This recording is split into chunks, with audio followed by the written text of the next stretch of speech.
you're all set. Hi, everyone. I'm super excited to talk today about pitching and the top 5 secrets you need to know to having a really successful pitch. So just a little bit about me and how I started this journey to pitching and teaching about pitching is I'm an actor, born and raised. When I was 5, I wanted to be an actor. And since then I've been acting. I was a child actor. I've acted on stage, off Broadway and off Broadway. I've worked at the Met, which was a really cool experience. I've done outdoor drama. I've worked in amusement parks. And then I switched in New York. I decided I wanted to switch to film and television, but I didn't really know where to start. Obviously, it's pretty easy to be an extra on a set, and you can learn a lot watching and being an extra on like a major TV show, but I didn't know the process, the behind the scenes of working on a TV show that was indie or creating my own short film or my own feature film. So I decided that I would shadow and volunteer as a production assistant to pretty much anyone who would hire me.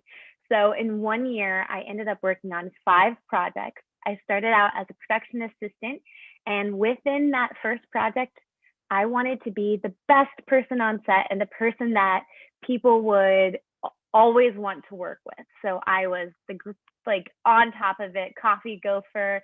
I was ready for plan A, B, and C, and I was helping out the DP and the director and whoever needed me.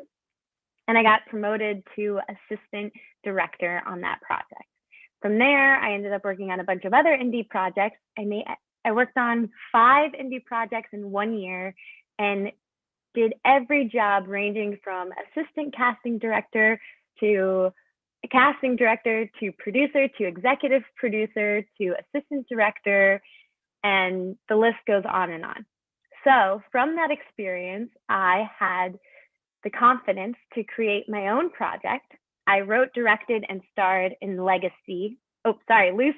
Legacy is what I shot 2 summers ago. Lucid is a sci-fi short that is a proof of concept for a TV series, and that was picked up by Dust last year. So that is kind of like my journey to short films and production, and also what led me into pitching projects. So the 5 secrets to pitching your project. Number 1 thing you need is a really strong log line. Now, they used to say that your log line needed to be like 2 sentences, maybe longer. Now it's even shorter. And that's the crazy thing about LA and Hollywood is things are constantly changing. So you always want to make sure that even with pitching that you're staying up to date on what's current, because it changes. I kid you not, between years that I've gone to LA, I've heard different things from different studios. So now you need to have a 30-second log line. Now your log line is going to be a 1-sentence description of your series that conveys what your project is about. No more than 50 words. And honestly, if it can be shorter than 50 words, that's ideal. It should be a short, snappy, engaging sentence or 2 that can engage an executive during a chance encounter in an elevator, hence the elevator pitch, right? So what can you say in 1 to 2 sentences about your project that really gets people excited about it? The things that you need to include in your log line are the title of your project. I know that seems obvious, but you'd be surprised how many people do not include the title of your project in their log line. So that is really important. We need to know what it's called. Second, we need to know what it is. Is this a series? Is this a short film? Is this a feature film?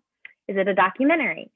That needs to be very clearly put in your log line so we know from the beginning what you're talking about. I had someone pitch to me and 45 minutes into the pitch, which is a very long pitch meeting. Usually pitch meetings are only 20 minutes long. But he was so excited and super passionate about his project, but I didn't know what it was. I didn't know if we were talking about a short film. I didn't know if we were talking about a feature film. So make sure that it is in your log line and it's something that you say right from the start. So there's no confusion whether this is a TV show that we're talking about or a documentary or a limited series. We just need to be super specific about what you're talking about from the beginning, because different things, you just want to be very, very clear. And different departments. So people work in different departments and pitch when you're pitching things. And if you're pitching to the wrong department, they need to know like right from the beginning, right up front. The other thing you want to include is the genre. Is it a crime? Is it a crime show? Is it a crime thriller? Is it medical? Is it legal? Is it family relationship or sci-fi, fantasy, workplace comedy? Is it a dramedy, fantasy, action adventure? All of those things, whatever it is, people want to know what we're talking about, right? So we got to get them hooked on the story, and we want to be very clear on what it is. Then another important element, especially for TV, is how long is it? Is it a half hour or an hour long? That tells a producer or an executive producer or anyone who you would be pitching to, it tells them a lot if it's a half hour or if it's an hour long. And also that would really change who you're pitching to, like what they're looking for. You know, stuff that's hour long has a very specific feel to it. And sometimes when people are pitching something that's hour long, the feel actually feels more like a half hour. So that is something you want to be really sure about. Is your project an hour long, or is it a half hour comedy or a dramedy? Because that can kind of fit into the half hour as well. So just to recap, you need to include the title of your project, what it is, whether it's a series, short film, feature film, documentary, etc. The genre is very important. Is it crime? Is it medical, legal, family relationship, sci-fi, workplace, fantasy, any of those things? And then the last important aspect is how long. Is it half hour or hour long? So to give you an example, Legacy, which is my project that I filmed 2 summers ago, the log line for Legacy is an hour-long crime thriller series about a sorority vigilantes who kill bad men and eat them to get rid of their bodies. The other thing that's really important with your log lines is that you have a hook, a strong hook that gets people excited. They want to know more. So anytime I tell this log line to people, they really want to know more, or I get like a laugh or kind of like a shocked expression. So that's what you're looking for. And one of the best places to practice your log line, because you really should have it rehearsed and memorized, it should be something that's so easy and effortless for you to say, is at film festivals, because you're constantly meeting people, you're constantly connecting with people at film festivals, and everyone wants to know, what are you creating? What's next for you? What are you working on? So use that moment to practice and perfect your log line. If when you're pitching your log line to a stranger, to a friend, to a family member, if they're not that excited, if they don't want to ask you more questions after hearing your log line, then you might need to adjust it. Have a little clever wordplay, test out different ways that you say things, use different adjectives, really work on it, because when it clicks, it really clicks. And that hook is what's going to get people interested in your project and interested in the story that you have to tell. So that is probably the most important thing when it comes to a successful pitch. And when you start your pitch meeting, you really want to include your log line right from the start in your verbal pitch. When you're in there with them, you want them to know from the start. Obviously, at this point, they've already invited you to come in to pitch your project. They know a little bit about your project and they know a little bit about you, or they wouldn't have asked to meet with you. But having the log line in the very first few minutes of your pitch, within the first minute of your pitch, just solidifies, again, this is what we're all here talking about today. This is the project you want to know more information about. So have a 30-second log line and make sure that it's crafted and perfected and rehearsed. Number 2, which is, all of these are very important. It's not in order of importance. Number 2 is to compare and contrast. You might have heard people say, my project is like this plus this plus this. Or if this met this show and had a baby, it would be my show. I don't love either of those scenarios, but I do think it's important that when you're comparing and contrasting to other shows, that you need at least 3 shows so that people are really clear about what your project is. Now, the tricky part about this is that you need to compare to shows that are relevant. It used to be that you could compare to shows that were well known, right? Or, like Friends. If I went in and said, my project is like Friends meets Modern Family and something else, okay? That it used to be that was okay. But now what they want is for us to compare to projects that are less than 3 to 5 years old.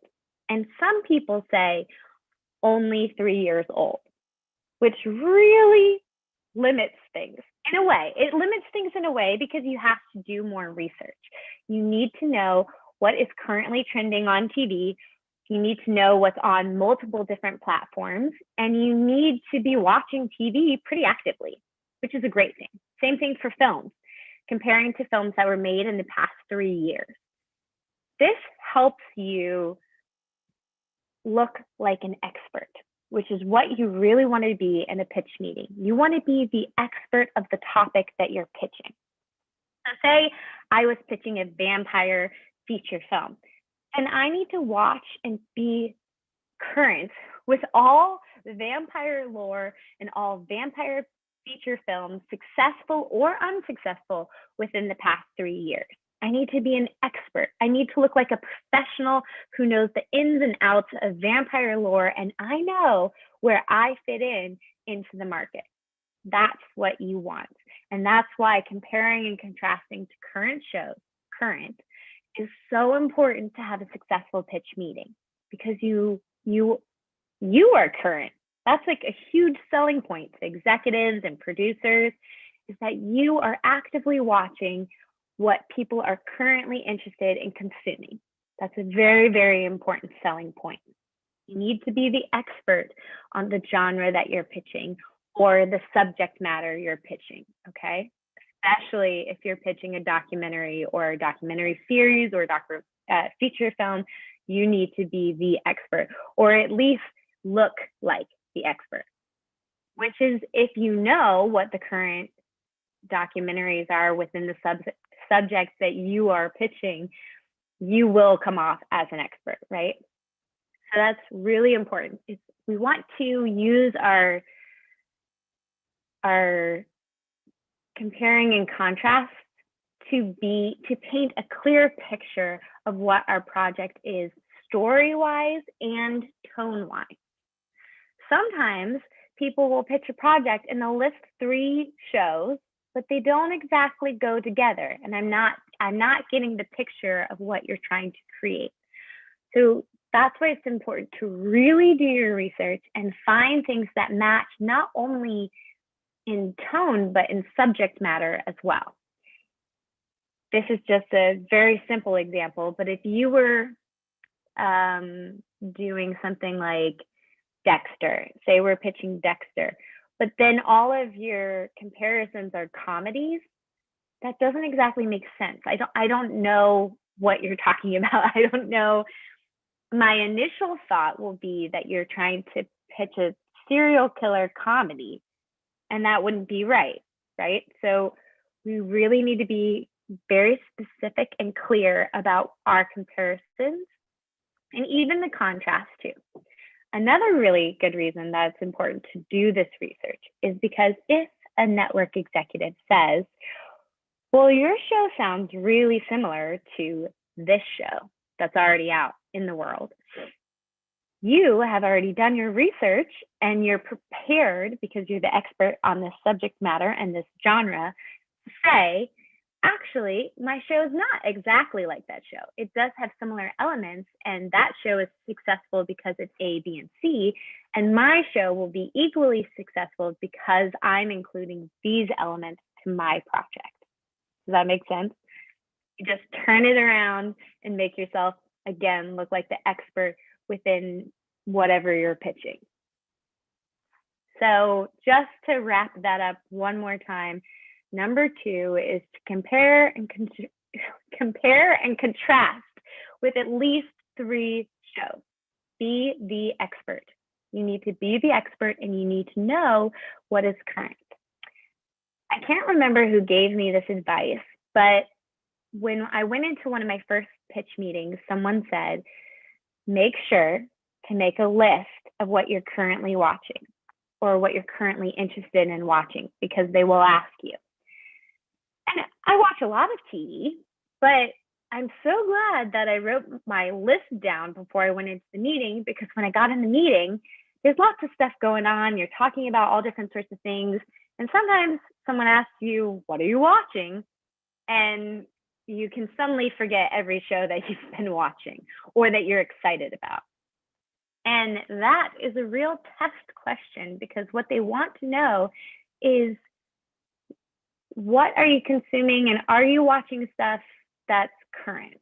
Because if I listed a bunch of stuff that was like, really old TV shows, like if I said, oh, I've been watching The Brady Bunch, and I don't know, but if that was what I was watching, unless I was trying to pitch a modern day Brady Bunch, there would be a huge disconnect in what I'm consuming and what I'm pitching. So just know that is a pretty common question. What are you watching? And same for if you're a director and you go in to pitch yourself to be a director, you also want to know who are you watching as directors, and what shows are you watching that you would want to direct. So always do your research, write down stuff, make sure I always write it down, because then I can sound more off the cuff, I guess, in a meeting. Because sometimes those questions, if you weren't prepared for them, that's the key. It's being prepared for them. Obviously, I watch a lot of TV, but knowing specifically what I want to remember to say that it has inspired me, that's sometimes hard off the cuff. So be the expert, do your research, and be prepared for those questions. Step number 3 is to create a pillar pitch deck. So a pitch deck is very different from a show Bible, which I'll talk about in a second, but it should be less than 10 pages, and it's going to include really important information about your project. You can get pitch meetings with only a pitch deck. I have pitched several projects with just having an idea and then putting that into a pitch deck. And then if the project moves forward, then we would work on developing the script. So that's why it's so important to get good at making pitch decks. A lot of times people will even test you. Offices will test you if you pitch something to them and they liked it, or they really like you as a producer, creator, director, writer. They might say, hey, we're interested in seeing this. Do you think you could shoot us a pitch deck about this kind of topic, or this kind of idea is what we're looking for? And before seeing any writing, they want to see the visual representation of what your idea could be. So that is what a pitch deck is. Pitch deck is the visual representation, and a show Bible is the textual representation of a project. The Bible, in the most vague definition, has episode summaries. So that's what really separates a show Bible from a pitch deck. Your pitch deck should be 10 pages max. So you need to pack a lot of information and a lot of visuals into less than 10 pages, which is hard to do. But I actually teach a class on this, and I'll talk a little more about that at the end. But I teach a class on how to make a pitch deck. Best thing that I think for creating pitch decks is Canva. Canva is a free program. It's super user friendly, and it can make really beautiful pitch decks if you know how to design them. So Canva is my go-to for designing pitch decks. And the important things that you want to include in your pitch decks are these following pages. You need a title page. And your title page needs to be something that really hooks and excites the person seeing it. It's basically your movie poster, if you think about it that way. Your title card should have some sort of grabbing, exciting image to it. Then you need an overview page. And that just gives you a very brief overview about your project, whether it's a TV series or a feature film or a short film. This is going to be what I would like to call the back of the DVD definition. So I know we don't have DVDs as much anymore, but back on the mini description on the back of it, that's what your overview would be. Then you're going to go into detail about your characters, what they look like, and a brief character description. But you're only going to keep it to the core characters, your most important people. These are the people that you're seeing every episode if it's a TV series, right? So there's so many characters in Friends. That's a good example. But we're really only caring about the actual friends. Same thing for Modern Family. There's so many extra, side characters to that show, but we're really only interested in the family. That's what you want to do, is you want to kind of describe the core characters of your project. Then you're going to go into detail, a little more detail about the pilot episode and future potential episodes. However, I will put an asterisk on this because I think it's a little cocky to go into a meeting and have an entire season planned. I think that nowadays TV writers and TV is being written by a room of writers. And it takes a long time. And these people, it's their full-time job to write and develop TV episodes. So if this is your first time writing, and you come in and you say that you have the full first 2 seasons already written, to me as a producer or executive producer, I would feel unsure about that. I mean, there are some amazing writers out there, but the chances that you have a fully fleshed out season 1 that is ready to go without any edits is very, very unlikely. So I think it's better to hint at what could happen in your pilot episodes, in your pilot. Be very specific about what happens in the pilot, because that is the inciting incident for the whole series. So the pilot episode, be very specific about. But then future episodes, I think you can have a 2-liner sentence explaining what happens in episode 1, 2, 3, 4, 5, 6. That's it. We don't need to know what is happening in season 2 of a project that you're just pitching right now. And not specifically not in your pitch deck. You can go into more detail in your verbal pitch, but in your pitch deck, we really only want to see less than 10 pages of your project, and you will not be able to fit all the episodes and ideas that you have. It's supposed to be just the essence, right? It's just to get people excited, to wet their whistle so that they ask for more. That's what we want. Another slide that you'll want to have in your pitch deck, or another page, is the tone page. Tone meaning visually, but also what does it feel like? What does it look like? What's the world? Are we living in dark, gritty kind of tones, or is it muted, rosy, filtered tones? And then how does it make you feel? Do you feel inspired and excited? is it action and superhero adventure kind of feeling? Or, is it gritty? Is it dark? Like what is the tone? The tone is a little complicated because there's lots of levels and answers to what is tone. But you're going to try and do your best to define the tone of your project. And honestly, a beautifully designed pitch deck puts tone throughout. So we're very clear, the visual tone, the pictures, everything is mixed together, the colors, there's like a common color theme, all of that is included throughout the whole pitch deck. So when you actually get to the tone page, there's not a whole lot.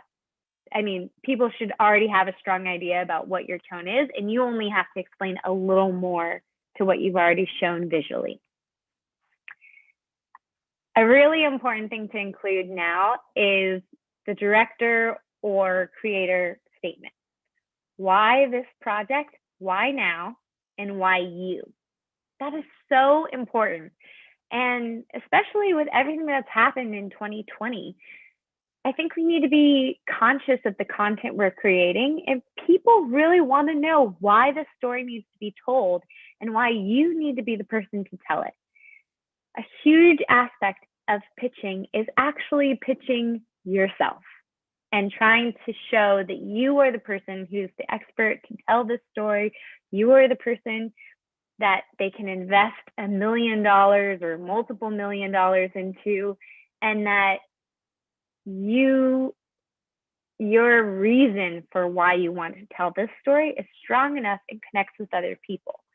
So that's why this is a huge aspect. It's something that you should be thinking about from the very beginning. Why this story? Why now? And why do I need to be the one to tell this story? And at the very end, you're going to finish it with your creator bio.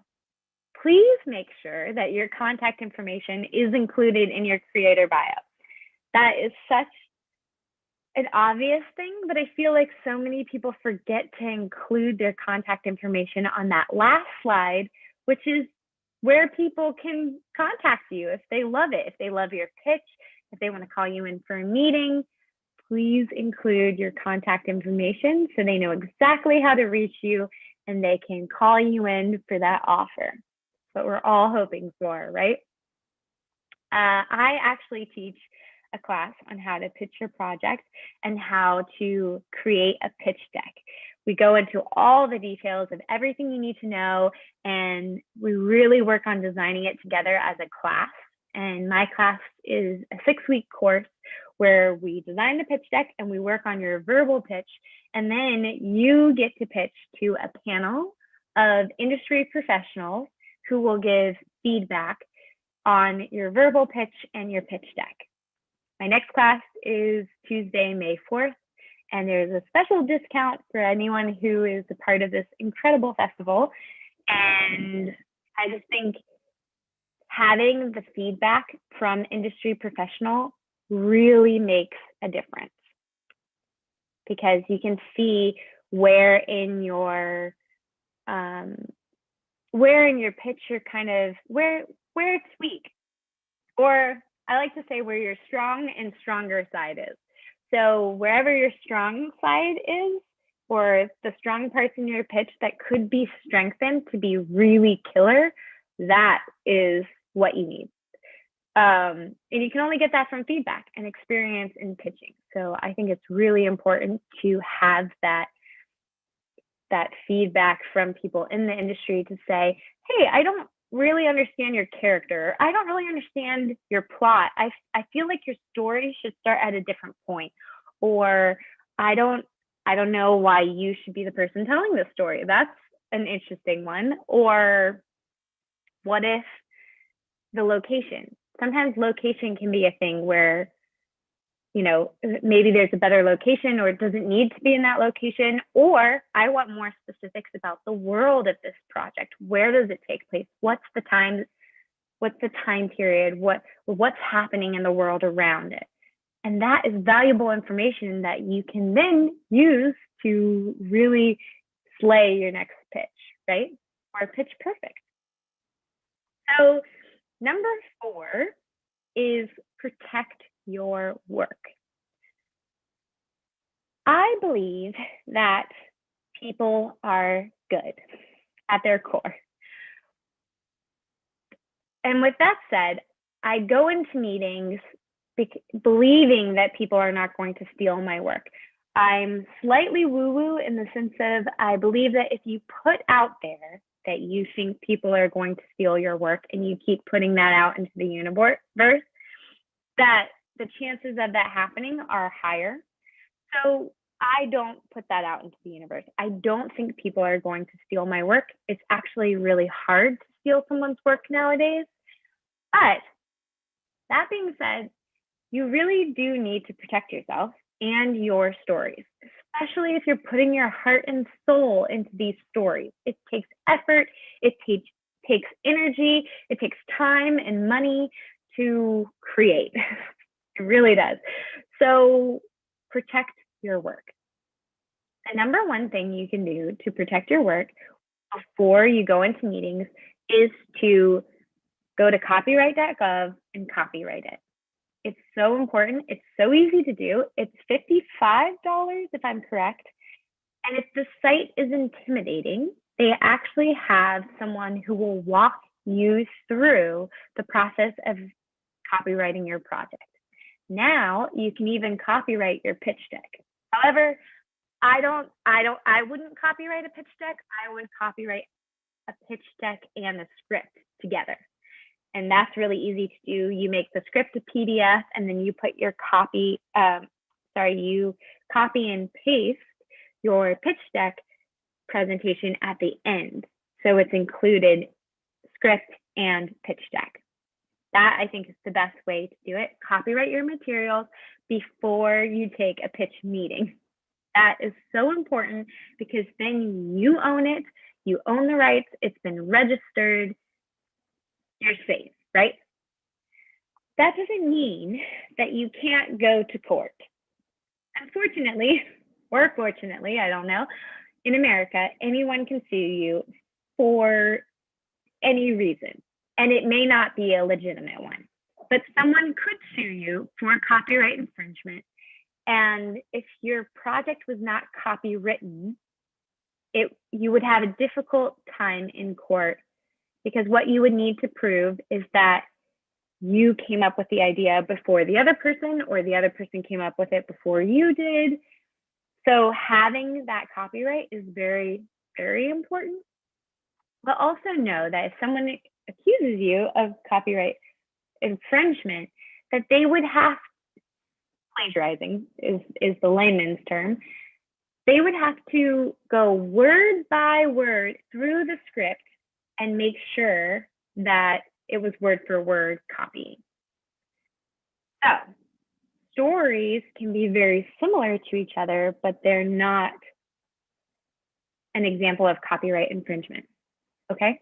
And there's plenty of examples of this where the through lines of the stories are very similar, but the scripts make them completely different. A good example is Gilligan's Island and Lost. Both take place on an island. Both have a group of people who want to get off said island or want to escape said island, but they are wildly different outside of those aspects. One is the comedy and you know, you don't have to watch every episode back to back. And the other one, if you miss an episode, you are lost. You don't know what's happening. So just because your story is similar to something that already exists does not mean that it's copywritten or copyright infringement, etc. But please protect your work by getting it copywritten. I would also highly suggest reading the fine print of all film festivals and competitions. A lot of competitions in the fine print say something where, you know, if they like your idea, they can buy the copyright for $500, which is not what you want to have happen.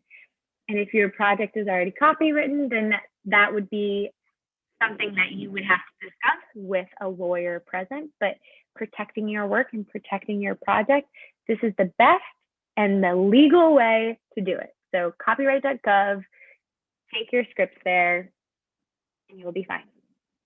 The one thing too about pitch meetings is I would not suggest asking for an NDA before a meeting. If they offer you an NDA, you can accept it if you want to. A non-disclosure agreement, for those of you who don't know what an NDA is, but don't ask for one because it screams green.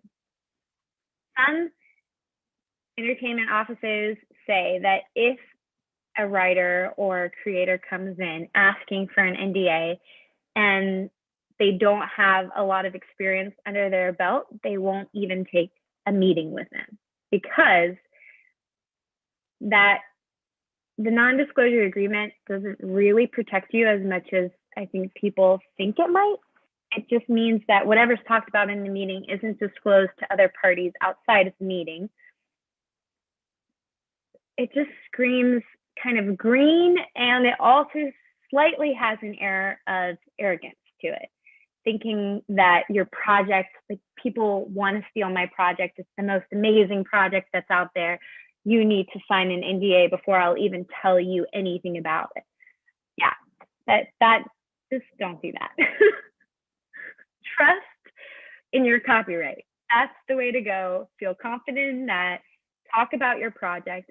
I knew someone who was at a party networking and bumped into like the head of HBO, and they were having a conversation, and the head of HBO asked like what they were working on, and the conversation was going so well, but she stopped herself from telling him her project because she was afraid he was going to steal it. And that's crazy. Someone's not going to steal your project based off of a log line, you know? So I just, when she told me that story, my heart broke for her because I'm like, that's a missed opportunity. What if you loved it? What if he called you in for a pitch meeting? Like, you definitely don't want to go around being afraid that people are going to steal your content or your ideas, okay? Elizabeth Gilbert has an amazing book called Big Magic, and she talks about ideas and how they are almost like fairies or like live beings because they kind of drop down on people, and either you create that idea and you feel inspired by it and you write that book or you write that thing. But sometimes multiple ideas happen at the same time in multiple different places in the world. So I studied the history of jazz music in college, and it's pretty tough to determine where jazz started because it actually started in multiple locations around the globe at the same time. So if someone tried to say they were the original person who thought of jazz music, that would be tough. Same thing with inventions. You know, people sometimes invent things right around the same time. Just because someone has a similar story to you or a similar idea to you doesn't mean you shouldn't create your project. Because if we all were given the exact same script and we all went away and created something from that script, it would be very different.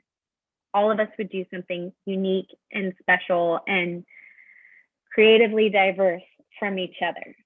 So I hope that encourages you to create, even if you see something that's vaguely similar to your project or your idea. Just keep creating, keep putting yourself out there. It's really important. And protect your work when you have something to protect. And then number 5, so 4 is protect your work. Go to copyright.gov, super easy. If the site seems overwhelming, you can schedule an appointment to work with someone to go through it with you, which is so easy and it's free. Your first time. I think it's free for your first time. Then number 5, which we kind of already talked about, passion over arrogance, to make sure that you don't ask for an NDA. If they offer you one, you can accept one if you want one. But I don't think they're necessary. And again, I think they scream kind of green if you're asking for an NDA. And I have heard from producers, from network executives, that if somebody asks for an NDA, they usually won't take a meeting with them because they're not aware of how things work. So just keep that in mind. And then passion over arrogance. I love seeing people who are passionate about their projects. If you're really passionate and excited to tell your story, it inspires me. I want to help you tell your story. I want to help you get those meetings. I want to help you, which is the same way that industry professionals feel. They feel inspired by passion and passionate people. Passion over arrogance. Arrogance is a big turnoff. If someone comes in and says I have the best script you ever read, you'll never read something better than this, I'm already not interested. I don't want to look at your script and I don't believe you. So make sure that when you're pitching, sometimes we want to sound really confident and we want to show that this is like the next big thing, but don't say that it's the next big thing because you really don't know that. We didn't know that Tiger King was going to be as popular as it was. We don't know what the next big thing is going to be. And people spend thousands and thousands of dollars trying to predict that. You can create something incredible and amazing, and you can be so passionate about it, but arrogance can get you, I won't say kicked out of the room, but just you might not get an offer because of your arrogance. So tone down the arrogance a little bit, eat some humble pie, and be excited to collaborate with people. And that, I think writers understand the arrogance part sometimes because when you're getting notes and feedback, you're constantly rewriting and working on stuff over and over again. So I feel like you get some of that humility because you've done a bunch of rewrites and redrafts, etc. But sometimes maybe other creators or directors have like a little bit of arrogance that could be turned down just a little bit. Change that arrogance into passion because passion gets people excited. All right, guys. So that is pretty much the 5 things that I think are really important. I could go on and on about this topic. And that's why I teach a 6-week course because I have a lot to say. But I would love to answer any questions. And some are already coming in. Okay, great. So will networks still be willing to buy it if you're entering it into things like pitch workshops at Blacklist, Screencraft, etc.? Yes, I think yes, they will. A good story is a good story, And it all depends on what they're looking for, right? So they know what they've been working on and they know what they're looking for the next season. And they also know what they're currently filming, right? So it doesn't, if your project is out there and getting buzz or getting feedback or other people are talking about it, that's not going to make you less valuable. In fact, the more people talk about your project, the more excitement and buzz you can create, the more people want to be a part of it. So I wouldn't worry about if you're pitching it already. However, I have been a part of proof of concepts where we filmed the proof of concept and then it got picked up to be developed into a TV series. And they wanted all the evidence of the proof of concept to be erased. So when that happens, you know, the video comes down, etc. So, and although I believe the IMDb page is still up for that, but they want it to be fresh and something new that has no association to the proof of concept. Or it does, but like it's different enough from the proof of concept. I hope that makes sense. Why are Instagram Reels so important as part of the package? Instagram Reels. Do you mean just on Instagram in general? I'm not sure I fully understand that question. I know Instagram Reels are really important for Instagram. I don't know if you need that for part of your pitch packet. Any suggestions on how to network with people that would get you into the room to pitch? So that is a great question. I love networking at film festivals. I think that's like a really great way to connect with people. You can network and find people who are teaching courses and classes. I think that's the easiest way to, like, anyone who's an executive producer or a part of distribution, a lot of them talk at festivals, in panels, etc.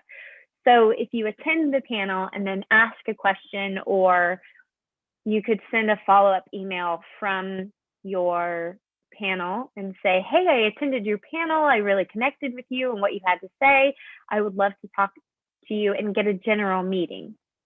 A general meeting is a great way to get your foot in the door for that pitch meeting.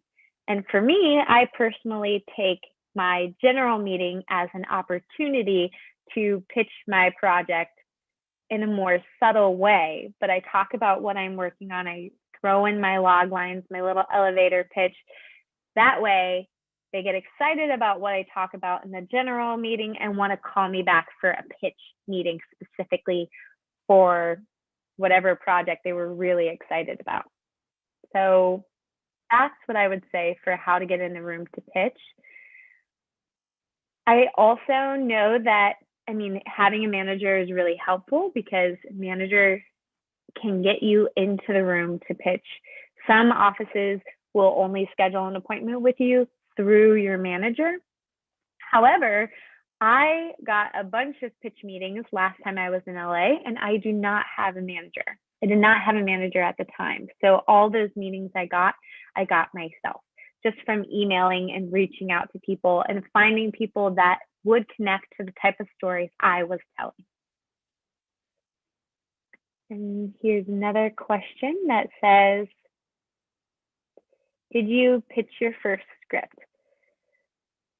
Yes, I did pitch my first script, and the very first time I pitched a project was I wanted to produce a musical off Broadway at the Cherry Lane Theater, and I was so excited about this play, this musical, and I wanted to get the rights, but I was struggling getting the rights, and I was going back and forth with the rights company.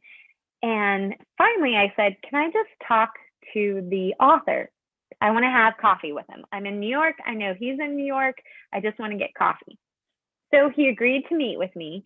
And I think he had planned to tell me no to my face, but he met with me. And that was my very first pitch meeting, because it's just me and him and my director of the project. And I told him why this was so important to me, why I wanted to tell this story, why I wanted to tell it now, and why I had such a deep connection to the project and what the project meant to me. And with that coffee meeting, I was able to get the rights to have the musical off Broadway. So being able to pitch yourself, whether it's at coffee or actually in the office, is really important. And knowing why, like why it's so important to you, is kind of the key to a successful pitch. And it worked. So that was my first pitch meeting. And then for my very first script, I did the festival circuit first. So I went through the festival circuit. Lucid did really well on the first festival circuit. And then through that, I got a meeting to license it with Dust. And in that meeting, I pitched the project and where I see it going and etc. And that was all over the phone because it was during COVID. So that's another aspect of pitching that has changed, is so much of pitching now happens on Zoom or, video conferencing instead of in person. Patrice, do we have any other questions?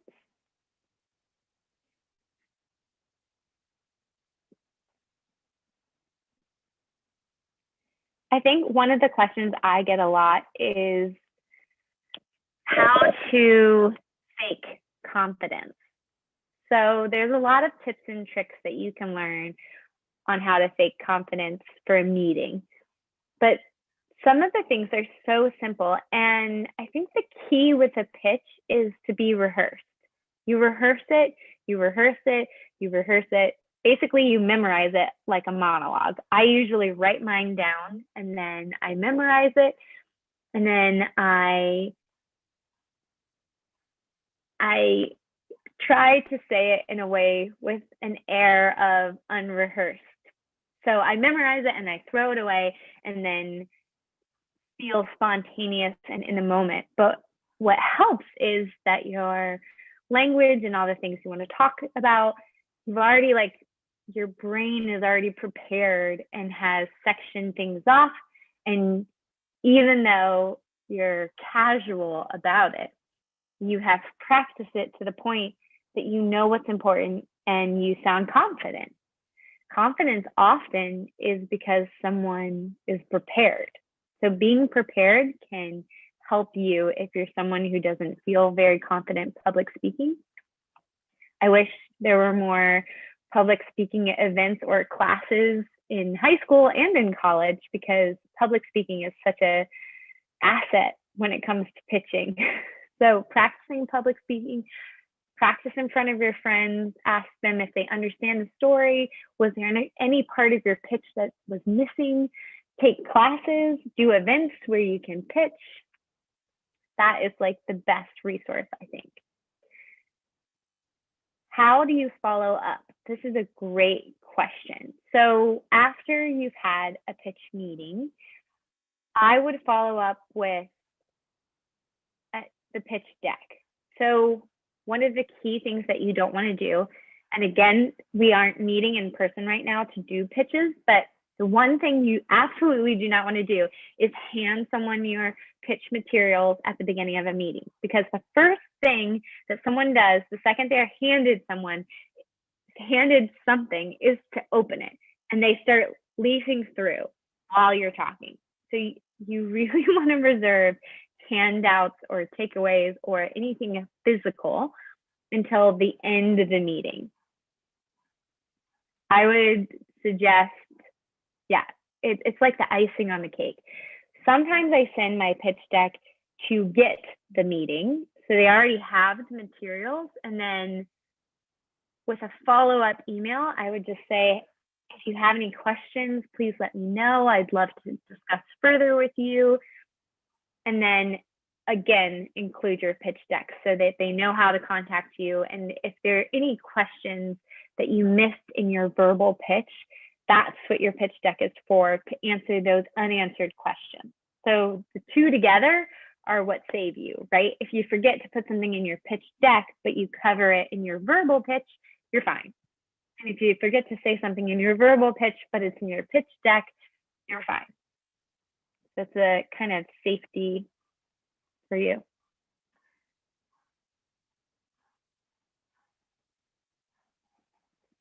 Okay, so this question says, how do you share why you and why you're passionate about your project if there are multiple reasons that you don't have to do a ton of talking for that portion? I think this is a great question, because there's a lot of reasons why we create stuff, right? And sometimes stories can have multiple layers of why it's important. But right now, again, this is a new element that has been added, I would say, definitely in 2020, maybe at the beginning of 2020, it was important to include it into your pitch deck. And it's just something that's being heavily talked about in the industry right now. What stories should we be telling? Why should we be telling them? And who should we be telling them? And also, who should we be telling them for? So I don't think you need to worry about spending too much time talking about that. It's so important to include why you're telling it and why now and why you are telling it. But in the way of pitching, I would leave that to the end. You talk about the project, you talk about your comparisons, you talk about all that stuff that we kind of talked about, the tone, the themes, blah, blah, blah. You talk about that, and then you end with, this story is really important to me because A, B, and C, and I'm the perfect person to tell it because I have this life experience. I have done this sort of research. It's like, I don't know. And sometimes it's very obvious that you are the person to tell this story. And those are the stories that will sell better because you're packaging it, right? Especially if you're packaging to stay attached. So if you're a creator who's also an actor and you want to stay attached to the project as an actor, or you want to stay attached to the project as a director, or you want to stay attached to the project as the showrunner, that means that section of why this project, why now, and why I have to be the one to tell this story is huge. That's the core of your argument, basically.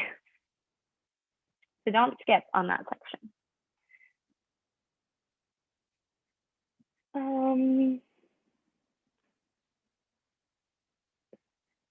All right, guys. I think that is all of the questions. Please feel free to reach out if you have any questions, or if you see this at another time or want to ask more questions but are afraid to do it in the chat. I am on Instagram at JME Monahan, Monahan. You can find me and ask me all your questions. I'd love to answer and be a resource. I'm such a huge fan of storytelling and getting your stories out there. I believe that there is room in this world for all of us to be wildly successful creators. There's endless amounts of platforms right now. There's lots of need for content and content creating. It is the golden age of TV. So if you're creating or want to create something for TV, a pilot episode, a web series, whatever it is, it's a great time. And yeah, you got to just keep telling good stories. All right, guys, thank you so very much.